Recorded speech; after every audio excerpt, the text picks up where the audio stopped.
Hello everybody, my name is Nemo and this is Building Celestial Light.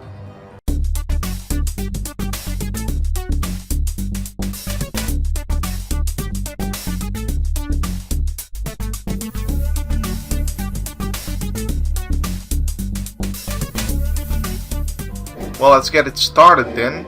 Today we're looking at Celestial Light, the white deck from the original game. I think I just went into the wrong... yeah. I need to be here. Alright, Celestial Light. So, as always, I've got it set up the way I like it, and I'm just going to show you how I set it up, rather than setting it up in front of you, even though the series is called Building the Decks. It's more about how I built it, in past tense. Either way, so instead of saying this throughout the video, I guess I'm just going to say this once at the start of the video.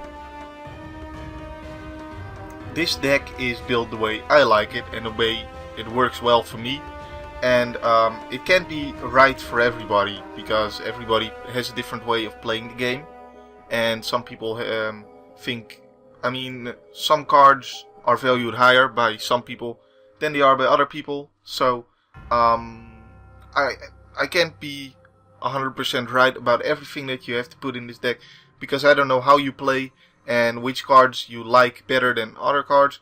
And aside from just how you play, it could also be the skill level. Maybe you're a better player than me, and you know how to use certain cards to more advantage than I do. So the decks can't always be 100% perfect for you, but you can use this as a simple guide.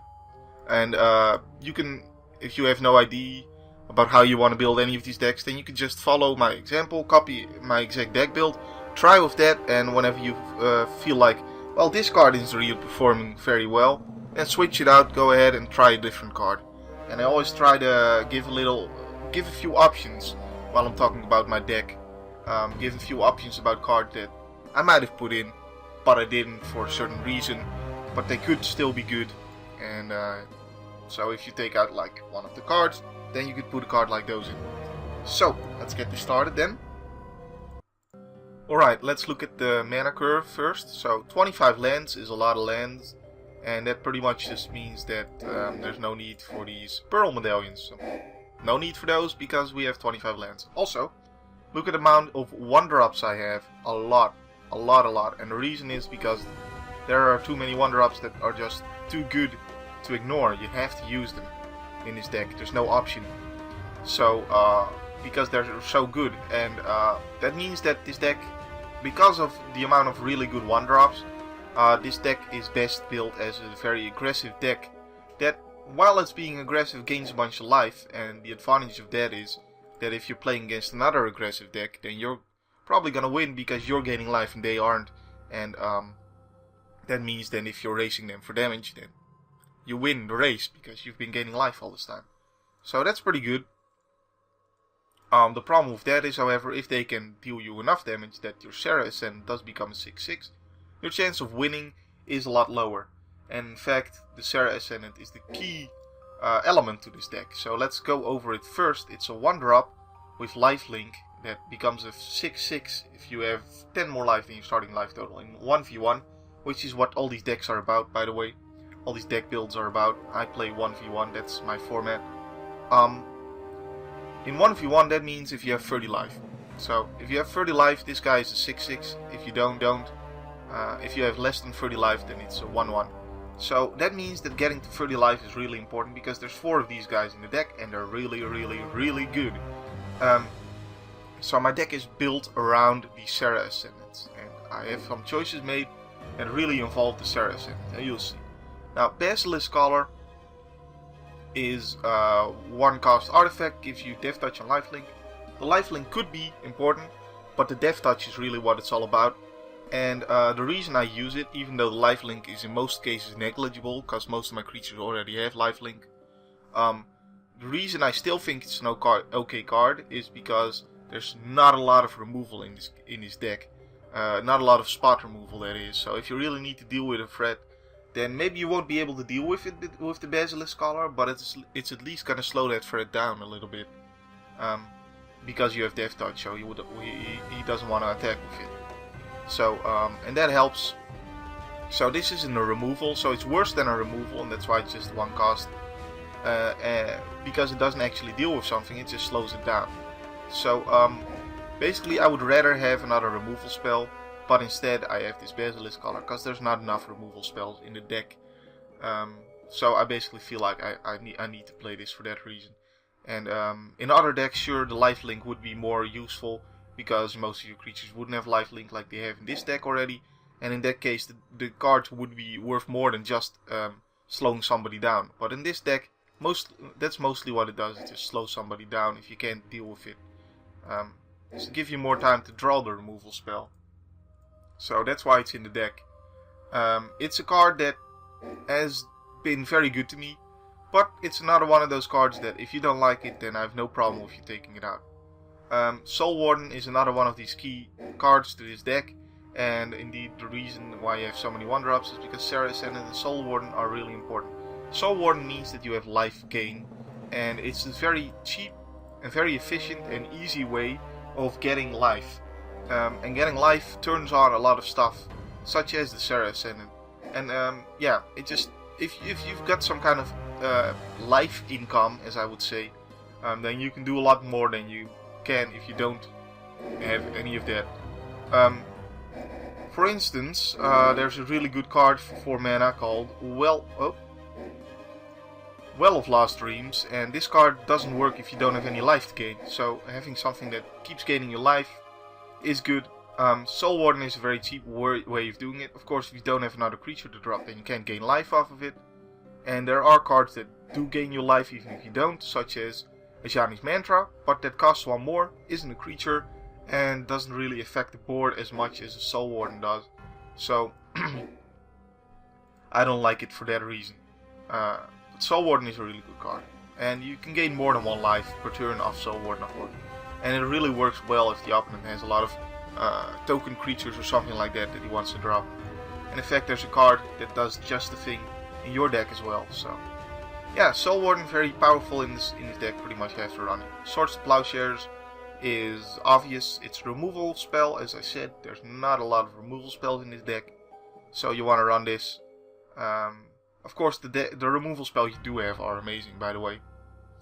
But yeah, so you want to run Swords to Plowshares because it's removal. But what kind of removal? Jeez, it's an exile something for 1 mana. It's amazing, and giving them life, not such a big deal. Cathedral Sanctifier is one of those cards that I was debating on. Half the time it was really good for me, half the time it wasn't good for me. And the reason why I was debating on it is because gaining free life in the early game is pretty important when you've got a Serra Ascendant out, because that may allow you to get into 6/6 before they kill it, or before they manage to deal with your board state or something like that. Then if you can get this Serra Ascendant to 6/6 quickly early on in the game, then that's really good. And that's why Cathedral Sanctifier was a card I was thinking about, because gaining free life is pretty good for a 1-drop in that regard. It gets you to almost 30% of your goal to the 30 life. So yeah, that's the reason why I thought it would be good. And the same was with Elixir of Immortality. I really debated on those again because of the Serra Ascendant, but both of these, just in playtesting, didn't do enough for me to really consider them to be a valuable asset. Elixir of Immortality did save me 1 game because it allowed me to redraw a 3rd mass removal spell, because I'd used both of my mass removals. So in that case, it can be good, but that's really plan B. Like, this effect is not really something you would use this for. It's really, if you would use this card, it's to gain the 5 life, and maybe to save you from mill, but nah. You don't put a card in just because it works well against 1 deck out of 50. So that's a bad idea. Golden Glow Moth. I remember this guy from the original Duels. Well, not the original. I have 2 videos about the original Duels, but now about the 2009 Duels of the Planeswalkers.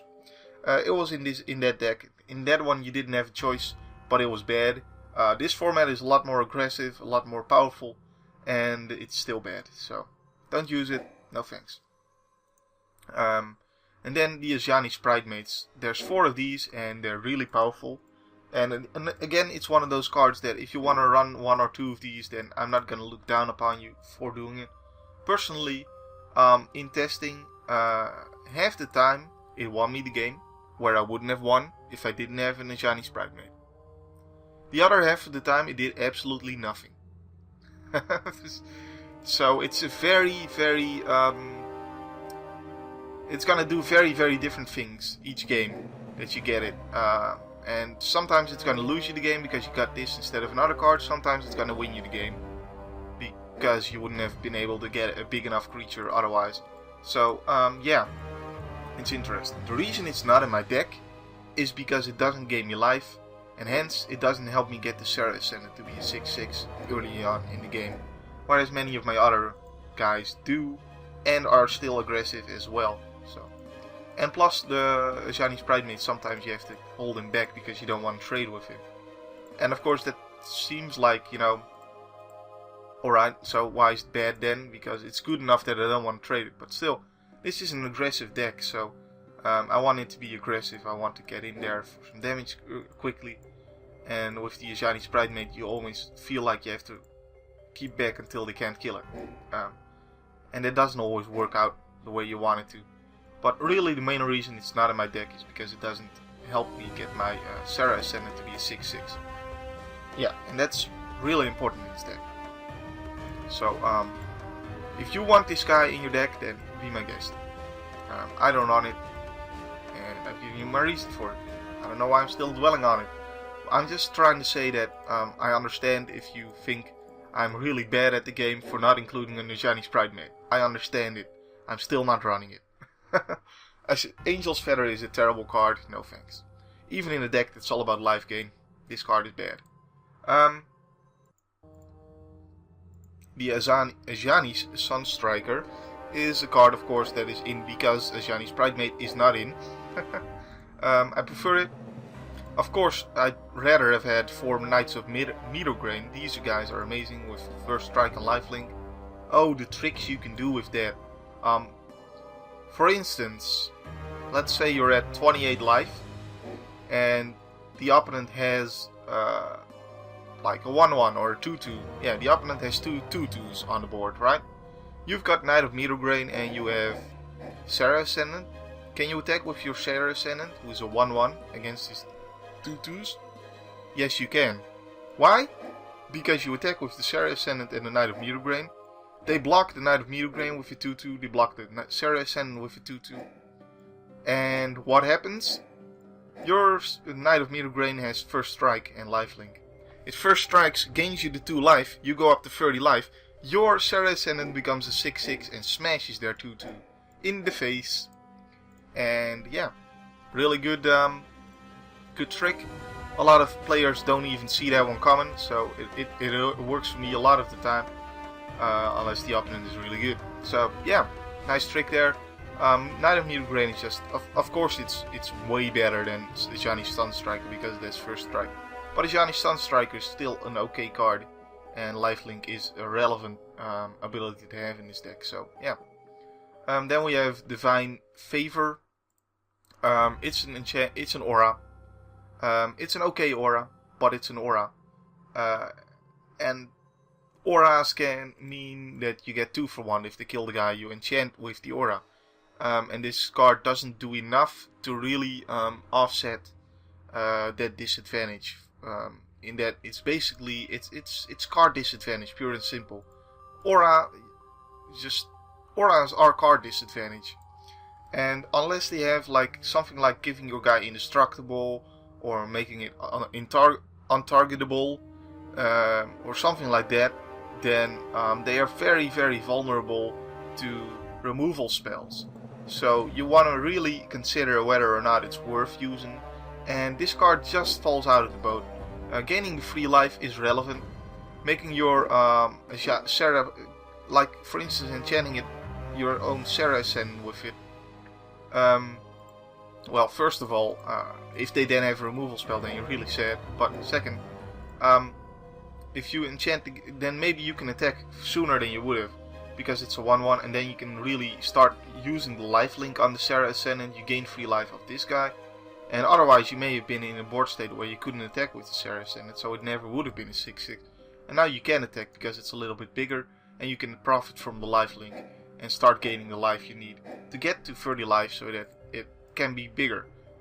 So basically, breaking board stalls, it's a card that helps breaking board stalls for that reason, but it's simply not good enough still because of the inherent card disadvantage that it provides you. Moment of Heroism, of course, is a combat trick, which is way better. And the reason for why this is good and Divine Favor is not, is because they almost always fall for this card, and if they do, that means that you've killed the guy for it. So you've already offset the card disadvantage that it would have been otherwise. And you gain a bunch of life, your guy becomes bigger, so you gain a lot of life. Really helps get the Serra Ascendants to grow. It's a great combat trick, so yeah, not much else to say, and it works really well on Kemba Skyguard, of course, because this is one of the guys that doesn't have lifelink in your deck. Then there's the Lone Missionary, which is, well, it's a 2/1 guy. This was my previous avatar back in 2012 I used this avatar. And I'm kind of sad that I don't actually like the card it's associated with. It's a 2/1 for 2 mana that gains you 4 life when it comes into play. And again, it's like the Cathedral Sanctifier. In fact, it got the exact same results in playtesting as the Cathedral Sanctifier. There's not a lot of difference between the two. This gains you 1 more life, it's a little bit more expensive, but it's a 2/1, so maybe more valuable in combat. And the reason why you would want to play either of these is because it helps you get to 30 life way easier. If you get some of these early in the game and you get that with a Serra Ascendant, then it's really good. But the card is no good if you don't have a Serra Ascendant to go along with it. So for that reason I don't like him.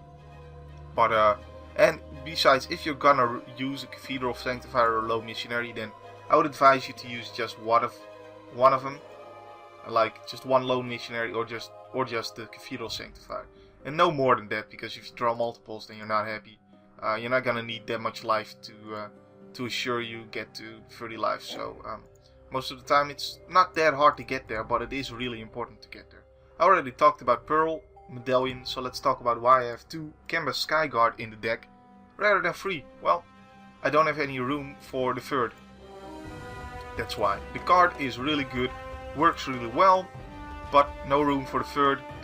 I am running one of the Sliff Ascendants. In fact, at the time I was using 3 Kemba Skyguards and 2 Sliff Ascendants. These cards are really good, by the way. Both the Kemba Skyguard and the Sliff Ascendant, they're really, really powerful. I don't know which I prefer, to be honest. However, I do know that getting multiples of Sliff Ascendant isn't as good as getting multiples of Kemba Skyguard. Kemba Skyguard at least helps your Serra Ascendant grow, whereas Sliff Ascendant is really a one-off thing that it either works or it doesn't work, but most of the time it's gonna work, because it's a really aggressive card that can get in and get bigger really fast if they don't deal with it or have a blocker. And you can deal with the blockers pretty easily, so it's cool. It's really good, and against like green decks, they don't really have an answer to Sliff Ascendant, so you just keeps going, getting bigger, and keeps dealing damage to. So that's why it's really good. So 1 Kemba Skyguard and 1 Sliff Ascendant out of the deck because there's no more room for them, but they are really good. Loxodon Warhammer, Nemo, you're an idiot. Why aren't you running Loxodon Warhammer? Roll eyes. I get it. This card is really good. I don't like it, however.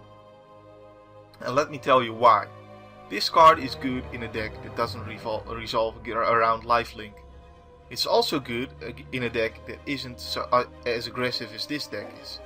So, while it's on theme with the lifelink, the fact that this deck is already about lifelink makes this card less good, because you have a lot of creatures that already have lifelink. And yeah, putting it on something huge, that's good. Putting it on a 2/2 that already has lifelink anyway, not so good. So I don't think it belongs in the deck, and that's why I'm not running it. But it is an amazing card. Don't get me wrong. Anyways, Recumbent Bliss is obviously, it's a removal spell, you gotta use it, and again, at the beginning of your upkeep you may gain 1 life. Sometimes that's more important than actually getting rid of the creature. Sometimes you just want the lifelink, life gain to start working. You want to get your Serra Ascendants, like I said, you want to get them to 6/6s. And you just want to gain some life. You want to get your Well of Lost Dreams to start getting your card advantage. So, really good spell for both of its effects. And sometimes you get the removal creature you really wanted to get rid of and gain the life that you really needed to gain. And then it's really good. So, Solemn Offering, I'm gonna be honest with you, this is the one card that performed really badly in playtesting. But is still in the deck. As a one-off. And, yeah, I mean, you need an answer against mirror crosswinds. And you need an answer against a lot of stuff. And I feel like part of the reason why this didn't work as well in playtesting as it might have is because a lot of players are playing Rakdos right now. Once that starts dying down a little bit, because Rakdos doesn't have any artifacts or enchantment, this card would be useless against them. Once that starts dying down a little bit, this card may perform a little bit better. Personally, I just don't like the feeling of not having anything that can deal with an artifact or an enchantment in the deck whatsoever. However, this card in a normal deck, like if I played Paper Magic, then I wouldn't run this card in the main deck. This is a sideboard card. So I would have really preferred to have something that actually did something if there wasn't an artifact or enchantment, and could also destroy an artifact or enchantment, such as like the 4/4 guy in Pack Instinct or something like that.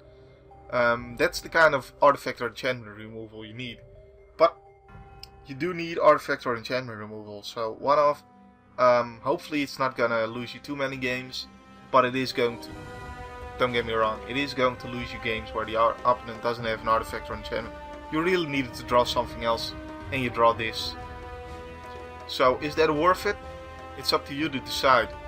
Personally, I think I may be wrong putting it in the deck, to be honest.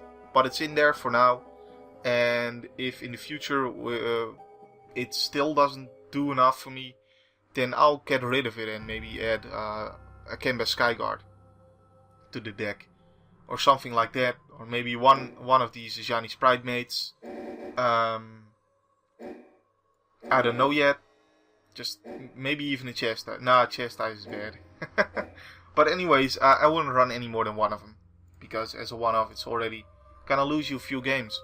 So yeah, that's just the sad truth about this card. It's a sideboard card, and you're forced to run in the main board because you can't sideboard in this deck. Oh well, it's a shame. Anyways, White Sun Zenith is a random win condition, and I like random win conditions when they are really powerful, and this card certainly is. Works really well in getting you a lot of life with Soul Warden, obviously.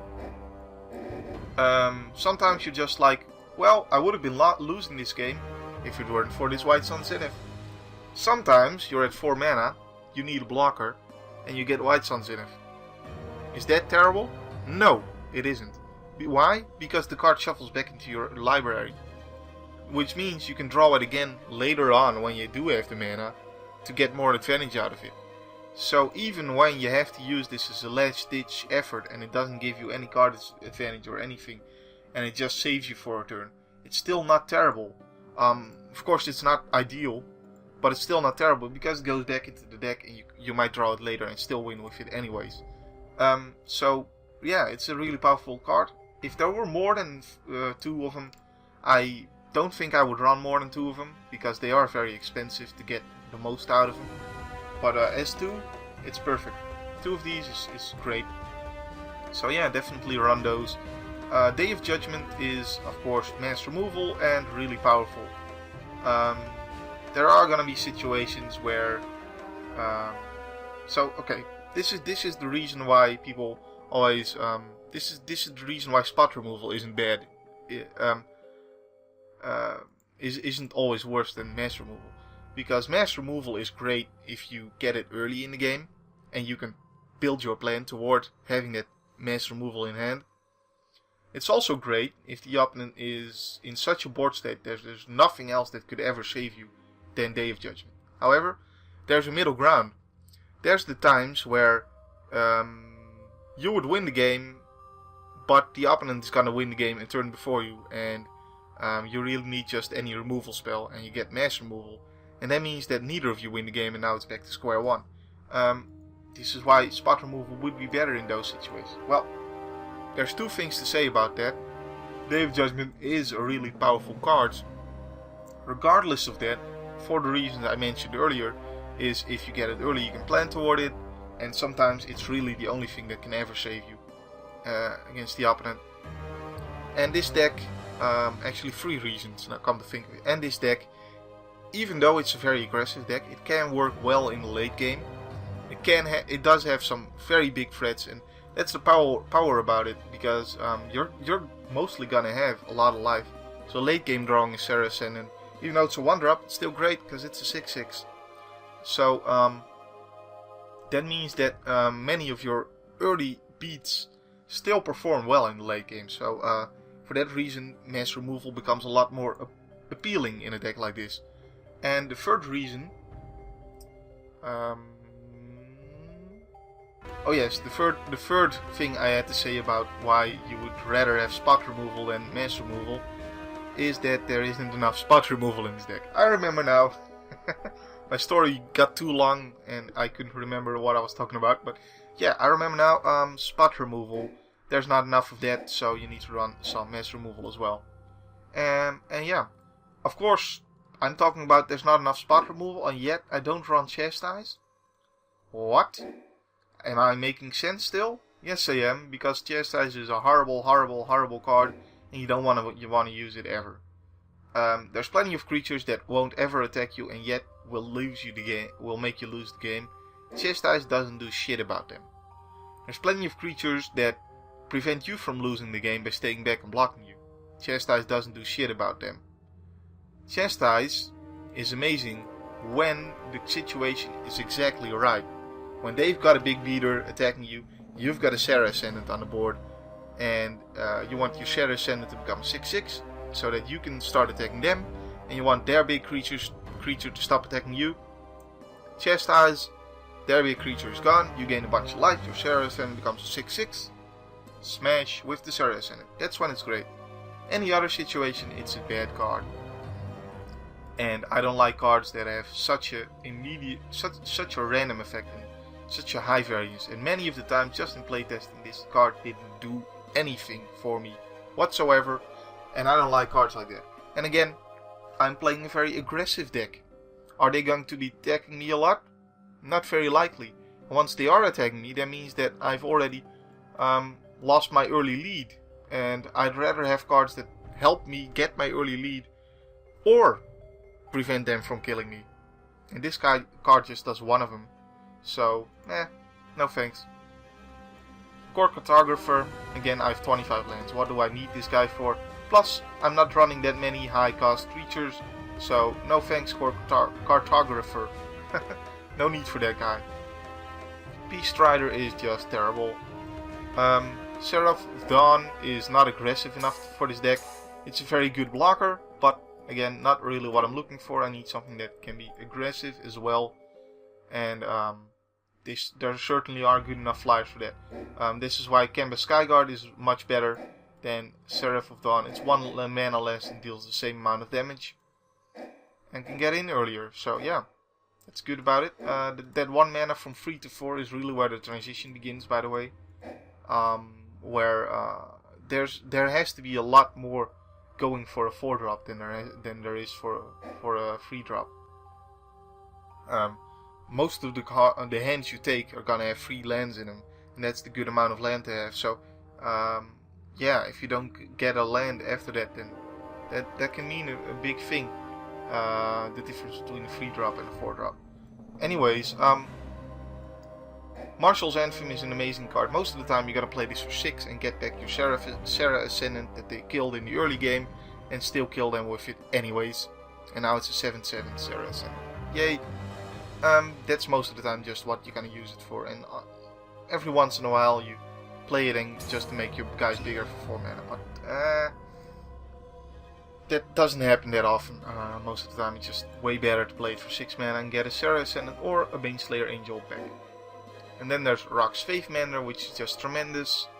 Yeah, just really good in this deck. I don't know if I would run 2 of them, but as one of, it's really good. Although if I had 2 of them, then they would stack. But then I may not have enough other creatures to actually take advantage of them. So, but yeah, it's a good card. It's certainly good as one of. Well of Lost Dreams, even though I play this deck aggressively, it's still a good card. Well of Lost Dreams helps me get card advantage in the late game, and this deck isn't terrible in the late game either. So really good, works really well with the theme of the deck, which is the life gain, and just helps you win games that otherwise you would have lost. So really good there. Archon of Redemption doesn't do enough. It's just free power for 5 mana, so no thanks. It does gain me a bunch of life, but that's not the most important thing. I mean to say everything in this deck gains me life, so whatever. 5 cost, sorcery, gain 2 life for each planes you control. No thanks. This is the only card that actually only just gives you life, I think. And it's terrible for that reason. Oh, wait a second. No, actually, Beacon of Immortality only gives you life as well. It's also terrible for that reason. And it's 6 mana, that's too expensive. Anyways, I'm skipping ahead again. Let's talk about the Baneslayer Angel first. There's no reason whatsoever to never run this card. You always run this card, and it is amazing. It is a win condition, aside from your Serra Ascendants. Most games you're gonna win with the Baneslayer Angels or the Serra Ascendants, and some of the games you're gonna win with Day of Judgments and White Sun Zeniths and just other kind of creatures that slowly whittle you up and down. And then occasionally you get a random win with Felidar Souvereign. But yeah. And then there's Swell of Courage, which is just an amazing combat trick. Holy crap. I never play this as an instant, by the way. I play it for the reinforce always. Although reinforce is at instant speed, but you get what I'm saying, right? This card is amazing for the reinforce. This is so good. And even though I almost never do it, the fact that you can give, if you have multiple creatures, you can give them +2/+2 is really good, because that means it works really well with White Sun Zenith as well. So yeah, overall just an amazing card. It's not a 5-drop, like just giving something +2/+2 is good enough a lot of the times, because maybe it allows you to kill one of their guys while your guy survives and break board stalls that way. People never see it coming. It's a great combat trick, so yeah. Amazing card. No bad words for it, and every time I draw it, I'm happy. I've never drawn it and said, oh geez, it's a Swell of Courage. I'm sure that will happen if you really need a guy, but yeah. It's just a really good card. Celestial Mantle is a card I see a lot of people use. I don't use it because it's too slow and it's an aura. And you know what I say about auras. Even when I have the 6 mana, even then, half the time my creature gets killed as soon as I equip this, and the other half of the time, it does work for me. But and like, even then, the biggest effect is the +3/+3, doubling your life. Meh. You're gonna have a lot of life gain either way, so gaining more life, it's like a random effect that can be good for you, but what you really want to focus on with this deck, because you're gaining damage life anyways, is just controlling the board. And this card doesn't help that much. The only thing it helps is getting a +3/+3 to make your guy bigger, to help control the board. And that's really the biggest thing this card does. For 6 mana, that's not really what I want. Then we get to Felidar Souvereign, which is a 6 cost guy. He's great, he's got Vigilance, he's got lifelink, he's a big dude, and occasionally he wins you the game because you have 40 more life anyways when you drop this. And yeah, they pretty much have to deal with this guy whether or not you have that much life, because if not, then you're gonna have it pretty soon. So unless they can kill you that turn, then they have to kill it. So yeah, a really good guy. This is the kind of 6-drop that's worth using, because you win the game if they don't deal with it. So yeah, great card. And then there's Pure D, which is not a great card, I'll admit, but it fits the bill. It fits my mana curve really well. As I said earlier, I have 25 land and I have a lot of really cheap creatures, so I want something big as well because to actually take advantage of all the land I have. This guy fits the bill really well, and it's a big flying 6/6. That's really all I need out of it. And randomly, or as a random bonus, it's the one card I have. Like, there's plenty of cards in this deck that actually help against mill, but this card works best against them. It randomly screws over mill because as long as this is in your library, they can't mill you until the turn that you actually draw it. So yeah, that really works well. It gives you at least an extra turn against mill, so that's great. But other than that, yeah, it's a 6/6 flying 6/6. It's a 6 cost flying 6/6. I mean, jeez. And yeah, that's kind of what this deck sort of needed, because I needed something big to play as well. And it's like a third Baneslayer Angel for me. That's kind of how we use it. So yeah. Again, like I said, not a great card, but I need it for my mana curve. It fits really well, so that's why I'm using it. Serra's Avatar is terrible. Yeah, this guy can get really big, but it doesn't have any kind of evasion, and it's a 7 cost guy, so no thanks. This guy is an 8 cost guy, so I'm not even looking at it anymore. So yeah. Celestial Force is one of those guys that